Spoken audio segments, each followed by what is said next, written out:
Bienvenue sur Mon Guide numérique. Dans cette vidéo, nous allons voir comment consulter et lire vos emails reçus. Pour commencer, cherchez l'icône Gmail sur votre téléphone. Elle se trouve souvent sur votre écran d'accueil ou dans le dossier Google. Quand vous l'avez trouvée, appuyez dessus.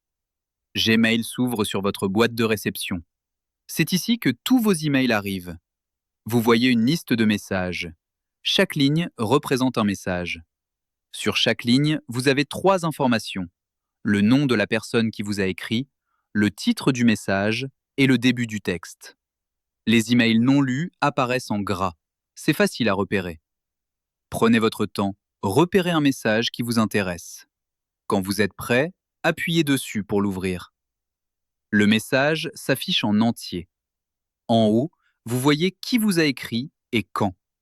En dessous, c'est le contenu du message. Faites glisser votre doigt vers le haut pour lire la suite si le message est long.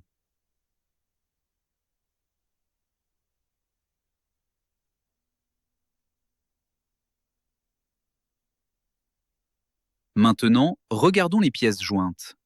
Une pièce jointe, c'est un fichier attaché au message. Une photo, un document, un PDF. Si le message contient une pièce jointe, vous verrez un document affiché en bas du message. Un nouveau message vient de s'afficher de la part de Cerise. On appuie dessus pour l'ouvrir. Le message qu'elle m'a envoyé contient une pièce jointe. Pour l'afficher, on appuie tout simplement dessus. Une fenêtre peut s'ouvrir pour vous demander avec quelle application lire le document. Ne vous précipitez pas. Le téléphone nous propose en priorité son application. Ce n'est pas celle que l'on va choisir. Pour choisir l'application de notre choix, on appuie sur les 3 petits points où il est écrit « Plus ». On fait défiler la liste des applications et on choisit « Lecteur PDF Drive ». C'est l'outil Google le plus simple. C'est cette icône-là. Puis, on appuie sur « Toujours ». On peut lire le constat amiable dégâts des eaux que Cerise nous a envoyé. Si on le souhaite, on peut même l'enregistrer. Pour cela, on appuie sur le petit plus de l'icône Drive, puis tout simplement sur Importer. Cela permet d'enregistrer le document pour le retrouver facilement plus tard, sans chercher dans nos emails, mais en passant par l'application Drive. Pour quitter le document et revenir à votre message, appuyez sur la flèche en haut à gauche. Appuyez une seconde fois sur cette même flèche pour retrouver la liste de tous vos emails. Voilà, vous êtes revenu sur votre boîte de réception et vous pouvez lire vos messages suivants. L'email que vous venez de lire n'est plus en gras, ça veut dire qu'il a été lu. Si vous attendez un email et que vous ne le voyez pas dans votre boîte de réception, vérifiez le dossier spam ou promotion. Certains messages arrivent là par erreur. Pour accéder à ces dossiers, appuyez sur les 3 petits traits en haut à gauche.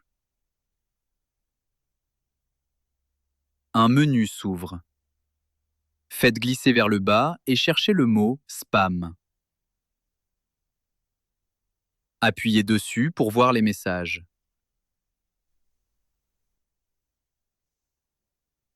Pour revenir à vos messages habituels, appuyez à nouveau sur les 3 traits en haut à gauche et sélectionnez « Principal ». C'est le nom officiel de votre boîte de réception. C'est là que vous étiez au tout début. Voilà, vous savez maintenant ouvrir, lire un email et consulter une pièce jointe. C'est une compétence importante et vous venez de l'acquérir. On se retrouve dans une prochaine vidéo pour apprendre à répondre à un message.